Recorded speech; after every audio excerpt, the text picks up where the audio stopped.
ಪೂರ್ಣಮದ ಪೂರ್ಣಮಿದಂ ಪೂರ್ಣತಃ ಪೂರ್ಣಮುದಚ್ಯತೆ ಪೂರ್ಣಸ್ಯ ಪೂರ್ಣಮಾದಾಯ ಪೂರ್ಣಮೇವಾವಶಿಷ್ಯತೆ. ನನ್ನ ಆರಾಧ್ಯ ದೈವರಾದ ಪ್ರಾತಸ್ಮರಣೀಯ ನಡೆದಾಡೋ ದೇವರಾದ ಪೂಜ್ಯ ಸಿದ್ದೇಶ್ವರ ಸ್ವಾಮೀಜಿ ಅವರನ್ನು ನನ್ನ ಹೃದಯ ಕಮಲದಲ್ಲಿ ಅವರ ಚರಣವನ್ನು ಸ್ಮರಿಸಿಕೊಂಡು ನನ್ನ ಎಲ್ಲ ಆಧ್ಯಾತ್ಮಿಕ ಬಂಧುಗಳಿಗೆ ಅನಂತ ಕೊಡಿಬರ ನಾಮಗಳನ್ನು ಸಲ್ಲಿಸುತ್ತಾ ಇವತ್ತಿನ ದಿನ ಶ್ರೀ ಸಿದ್ಧಾರೂಢರ ಶ್ರೇಷ್ಠವಾದ ಪವಾಡಗಾರನ ಮಾಡಿದ್ದ ನೋಡೋಣ. ಎಂಥ ಒಂದು ಪವಾಡ ಅಂದರೆ ಇದು ವಿಶಿಷ್ಟತೆಯಿಂದ ಕೂಡಿರ್ತಕ್ಕಂಥ ವಿಭಿನ್ನವಾಗಿರ್ತಕ್ಕಂಥ ಒಂದು ಪವಾಡ ಇದೆ. ಅದಕ್ಕೂ ಮೊದಲು ನಿಮ್ಮ ಸ್ಪಿರಿಚುಯಾಲಿಟಿ ನಾಲೆಜ್ ಎಕ್ಸ್ ಯೂಟ್ಯೂಬ್ ಚಾನಲ್ಗೆ ಸಬ್ಸ್ಕ್ರೈಬ್ ಮಾಡ್ಕೊಂಡಿರಂದರೆ ಕೂಡಲೇ ಸಬ್ಸ್ಕ್ರೈಬ್ ಮಾಡ್ಕೊಳ್ಳಿ ಮತ್ತು ಹೊಸ ವಿಡಿಯೋ ನೋಟಿಫಿಕೇಷನ್ಗಾಗಿ ಬೆಲ್ ಬಟನ್ ಒತ್ತುವುದನ್ನು ಮರೆಯಬೇಡಿ. ಹುಬ್ಬಳ್ಳಿಯಲ್ಲಿ ಒಂದು ದಿನ ರಾಮನಾಥಮ್ಮ ಹಾಗೂ ಕೃಷ್ಣಾಬಾಯಿ ಎಂಬ ಹೆಸರಿನ ಇಬ್ಬರು ಬ್ರಾಹ್ಮಣ ದಂಪತಿಗಳಿದ್ದರು. ಪೂರ್ವ ಜನ್ಮದ ಯಾವ ಕರ್ಮ ಫಲವೋ ಏನೋ ಎನ್ನುವಂತೆ ಕೃಷ್ಣಾಬಾಯಿಯ ಹೆರಿಗೆಯಾದ ಮೊದಲನೆಯ 2 ಗಂಡು ಮಕ್ಕಳು ಬಾಲ್ಯದಲ್ಲಿಯೇ ಅಸುನೀಗಿದರು.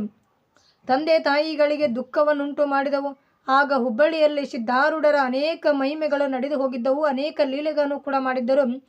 ಈ ಲೀಲೆ, ಈ ವಾರ್ತೆ, ಕೀರ್ತಿಯನ್ನು ಕೇಳಿ ಆ ದಂಪತಿಗಳಿಗೆ ಸಿದ್ಧಾರೂಢರನ್ನು ಒಮ್ಮೆಯಾದರೂ ನಾವು ಭೇಟಿಯಾಗೋಣ, ಸಂತಾನ ಫಲವನ್ನು ಕೇಳೋಣವೆಂದು, ಆ ಒಂದು ಕರ್ಮ ನಿವಾರಣೆ ಮಾಡಿಕೊಳ್ಳೋಣ ಎಂದು ಅವರಲ್ಲಿ ಕೂಡ ಬಯಕೆ ಹುಟ್ಟುತ್ತದೆ. ಆಗ ಕೃಷ್ಣಾಬಾಯಿಯು 3ನೆಯ ಸಲ ತಾನು ಗರ್ಭ ಧರಿಸಿದಾಗ ಸದ್ಗುರು ಸಿದ್ಧಾರೂಢರ ಆಶ್ರಮಕ್ಕೆ ಹೋಗಿ ಅವರ ದರ್ಶನವನ್ನು ಮತ್ತು ಆಶೀರ್ವಾದವನ್ನು ಪಡೆದುಕೊಂಡಳು. ಮತ್ತು ತನ್ನ ಮನಸ್ಸಿನಲ್ಲಿಯೇ ಈ ಸಲ ಹುಟ್ಟುವ ನಮ್ಮ ಮಗು ಪೂರ್ವ ಆಯುಷ್ಯ ಅಂದರೆ ದೀರ್ಘ ಆಯುಷ್ಯ ಮತ್ತು ಪೂರ್ಣ ಆಯುಷ್ಯ ಪಡೆಯುವುದಾದರೆ ಸಿದ್ಧಾರೂಢರ ಯತಿಗಳನ್ನು ತಮ್ಮ ಮನೆಗೆ ಉಪನಯನದ ಕಾಲಕ್ಕೆ ಕರೆಸಿಕೊಂಡು ವಿಶೇಷ ಪೂಜೆ ಮಾಡಿಸುವೆನೆಂದು ಹರಕೆಯನ್ನು ಹೊತ್ತು ಮನೆಗೆ ಬಂದಳು. ನಂತರ ಅವಳಿಗೆ ಗಂಡು ಮಗುವೇ ಜನಿಸಿತು. ನಂತರ ಗುರುಗಳ ಆಶೀರ್ವಾದದಿಂದ ಆ ಮಗು 8 ರಿಂದ 10 ವರ್ಷದ ಬಾಲಕನಾದನು. ತಂದೆ ರಾಮನಾಥನು ತನ್ನ ಮಗನ ಉಪನಯನ ಅಂದರೆ ಮುಂಜೀವೆ ಕಾರ್ಯಕ್ರಮವನ್ನು ಒಳ್ಳೆಯ ವೈಭವದಿಂದ ಮಾಡಬೇಕೆಂದು ಹಮ್ಮಿಕೊಂಡರು. ಬಂಧು ಬಳಗದವರನ್ನೆಲ್ಲ ಆಮಂತ್ರಣ ಕೊಟ್ಟು ಕರೆಯಿಸಲಾಗಿತ್ತು. ನಾಳಿನಿಂದ ದೇವತಾ ಕಾರ್ಯಗಳು ಪ್ರಾರಂಭವಾಗಲಿದ್ದವು. ಬೇಕೆನ್ನುವ ಈ ಒಂದು ಸಮಯದಲ್ಲೇ ಕೃಷ್ಣಾಬಾಯಿ ತನ್ನ ಗಂಡನನ್ನು ಕುರಿತು, ಸ್ವಾಮಿ, ನನ್ನ ಮಗನ ಉಪನಯನ ಕಾರ್ಯಕ್ರಮಕ್ಕಿಂತಲೂ ಮೊದಲು ನಾವು ಸಿದ್ಧಾರೂಢರ ಯತಿಗಳನ್ನು ನಮ್ಮ ಮನೆಗೆ ಕರೆಸಿಕೊಂಡು ಅವರ ಪಾದ ಪೂಜೆ ಮಾಡಿ ಕೃತಾರ್ಥರಾಗಬೇಕು. ನಮ್ಮ ಕೃತಜ್ಞತೆ, ನಮ್ಮ ಹರಕೆಯನ್ನು ಮೊದಲು ತೀರಿಸಬೇಕೆಂದು ಹೇಳುತ್ತಾಳೆ.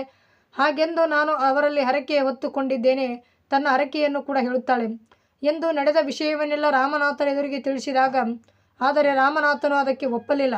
ಆತನು ತನ್ನ ಹೆಂಡತಿಯನ್ನು ಕುರಿತು, ಏನು, ನಾವು ಆ ಹುಚ್ಚ ಸನ್ಯಾಸಿಯನ್ನು ಮನೆಗೆ ಕರೆತಂದು ಪಾದ ಪೂಜೆ ಮಾಡುವುದೆಂದರೇನು? ಇವನಿಗೆ ಜಾತಿಯ ಗರ್ವ ಇರ್ತದ, ಅದಕ್ಕಾಗಿ ಹಂಗೆ ಮಾತಾಡ್ತಾನ. ಈ ವಿಷಯ ಕೇಳಿದರೆ ಇಲ್ಲಿಯ ಬ್ರಾಹ್ಮಣರು ನಗಲಿಕ್ಕೆ ಇಲ್ಲವೇ? ನನಗೆ ಏನೋ ತಿಳಿಸಿದರೆ ಇಂಥ ಹುಚ್ಚು ಹರಕೆಗಾನ ಹೊರಲು ನಿನಗ್ಯಾರು ಹೇಳಿದರು ಎಂದು ಸಿಟ್ಟು ಮಾಡಿ ಅವಳನ್ನು ಸುಮ್ಮನಾಗಿಸಿ ಬಿಟ್ಟನು. ತನ್ನ ಹರಕೆಯನ್ನು ಈಡೇರಿಸುವುದಕ್ಕೆ ಅಸಮರ್ಥಳಾದ ಕಾರಣದಿಂದಾಗಿ ಕೃಷ್ಣಾಬಾಯಿಯು ನೊಂದುಕೊಂಡಳು.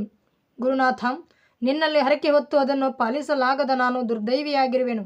ದಯವಿಟ್ಟು ನನ್ನನ್ನು ಕ್ಷಮಿಸಿಬಿಡು ಎಂದು ಮನಸ್ಸಿನಲ್ಲೇ ಸಿದ್ಧಾರೂಢರಿಗೆ 100 ಸಲ ನಮಸ್ಕಾರ ಮಾಡಿದಳು. ಮಾನಸಿಕವಾಗಿ ಅವರಿಗೆ ಪಾದ ಪೂಜೆ ಸಲ್ಲಿಸಿದಳು. ಇದರಿಂದ ಸದ್ಗುರುನಾಥನು ಆ ಅಸಹಾಯಕ ಸಾತ್ವಿಯ ಮೇಲೆ ಪ್ರಸನ್ನನಾಗಿ ಒಂದು ಚಮತ್ಕಾರ ಲೀಲೆಯನ್ನು ತೋರಿಸಿದನು. ಅದೇನೆಂದರೆ, ಮಗನ ಉಪನಯನ ಮಾಡುವ ಮುನ್ನ ದಿನದಲ್ಲಿ ರಾಮನಾಥನು ತನ್ನ ಮನೆಯಲ್ಲೇ ದೇವತಾ ಕಾರ್ಯವನ್ನಿಟ್ಟುಕೊಂಡಿದ್ದನು. ಅಂದು ತಾನೇ ಸ್ವತಃ ಮನೆಯ ದೇವರಿಗನ ಪೂಜಿಸಲೆಂದು ದೇವರ ಕೋಣೆಯಲ್ಲೇ ಹೊಕ್ಕು ಕಾರ್ಯವನ್ನು ಪ್ರಾರಂಭಿಸಿದನು. ಆದರೆ ದೇವರುಗಳಿಗೆ ಅಭಿಷೇಕ ಮಾಡುವ ಕಾಲಕ್ಕೆ ಮುಖ್ಯ ದೇವರ ಮೂರ್ತಿ ಸಿದ್ಧಾರೂಢರ ಮೂರ್ತಿಯಂತೆ ಮಾರ್ಪಾಡಾಗಿತ್ತು.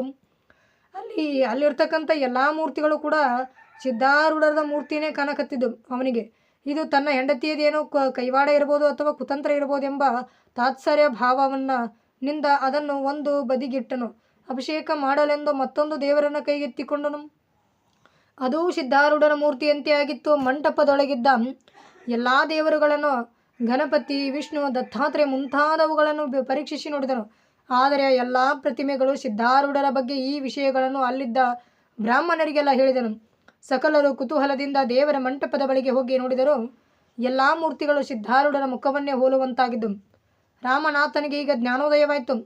ಇದು ಸಿದ್ಧಾರೂಢರ ಯತಿಗಳ ಬಗ್ಗೆ ನಿರ್ಲಕ್ಷ್ಯ ಮಾಡಿದರೆ ಪ್ರಭಾವ ಈ ರೀತಿ ಆಗುತ್ತದೆ ಎನ್ನುವುದು ಅವನಿಗೆ ಆಗ ಎನ್ಲೈಟ್ಮೆಂಟ್ ಆಗುತ್ತದೆ, ಜ್ಞಾನೋದಯ ಆಗಿದೆ ಎಂಬುದನ್ನು ಅರ್ಥ ಮಾಡಿಕೊಂಡು ತನ್ನ ಪತ್ನಿಯನ್ನು ಕೂಗಿ ಕರೆದನು. ಅವಳು ಬಂದೊಡನೆ ಅವಳೆದುರು ಈ ಚಮತ್ಕಾರ ವಿಷಯವನ್ನು ತಿಳಿಸಿದನು. ತನ್ನ ಕುಲದ ದುರಭಿಮಾನವನ್ನು ತೊರೆದು ಹೆಂಡತಿಯೊಂದಿಗೆ ಆಗಿಂದಾಗಲೇ ಸಿದ್ಧಾಶ್ರಮಕ್ಕೆ ಹೋಗಿ ಗುರುಗಳ ದರ್ಶನ ಮಾಡಿಕೊಂಡನು. ವಿನಯಪೂರ್ವಕವಾಗಿ ಸಿದ್ಧಾರೂಢನನ್ನು ಪ್ರಾರ್ಥಿಸಿ ಅವರನ್ನು ವೈಭವದೊಂದಿಗೆ ತನ್ನ ಮನೆಗೆ ಕರೆತಂದನು. ತಾನು ತನ್ನ ಹೆಂಡತಿ ಉಪನಯನ ಹೊಂದಲಿರುವ ಮಗನ ಎಲ್ಲರೂ ಸೇರಿ ಭಕ್ತಿಯಿಂದ ಸಿದ್ಧಾರೂಢ ರೀತಿಗಳ ಮೊದಲನೇದಾಗಿ ಪಾದಪೂಜೆಯನ್ನು ನೆರವೇರಿಸಿದರು.